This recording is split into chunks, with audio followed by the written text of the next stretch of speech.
If you have a Toyota Yaris Cross like that one and you want to know how to change the mass airflow sensor, then check out this video.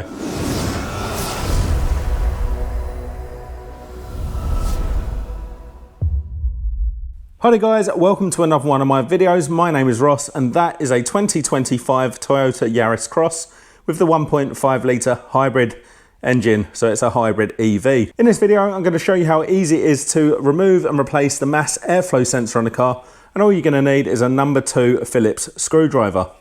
And as you can see, I've already gone ahead and popped the bonnet, but for those of you who don't know how to do that, just go into the driver's side and pull this lever here. And once you've done that, just put your hand in above the Toyota badge and push that lever there to the left, and we're going to go ahead and put this bonnet stay in that hole there.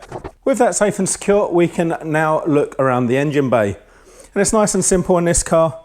We've got some fuse boxes here and here. We've got some fluid top-ups down this side. We've got a main engine block here in the middle, and you can see that by our coil pack sat on top. But moving down, you can actually follow the induction system all the way here to the airbox.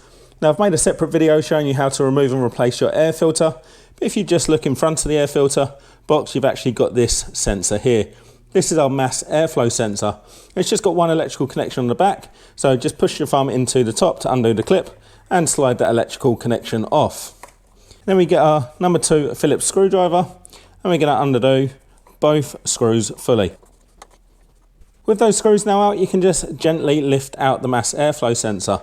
And this is what it looks like. This is a very typical mass airflow sensor for Toyota, and it looks like one I just replaced on a Toyota Corolla with the hybrid engine as well.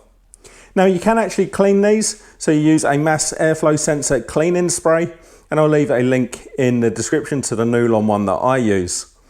But obviously if you have got a faulty one and you need to replace it, you're just going to get your new one, and to put it back on the car, we're just going to put it back in the same orientation, slide it down, making sure not to twist it as you go down, and make sure it's all the way in.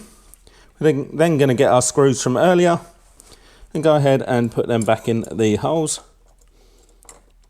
Now I tend to start doing them up by hand, so I know that they're taken, and then I'll go with the screwdriver just because it is a metal screw on plastic, so you don't want to damage it.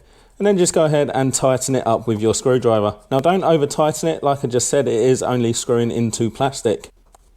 And once you've done that, we're just going to get the electrical connection, pop that all the way back on, making sure you hear the click, and then that is done. So the car will actually relearn the new mass airflow sensor. You don't need to calibrate it at all. It'll just use its ECU to learn the new sensors there. Well, I hope you found that video interesting or helpful. If you did, please go ahead, give me the thumbs up, leave me a comment down below, check out some of my other videos, and subscribe to my channel.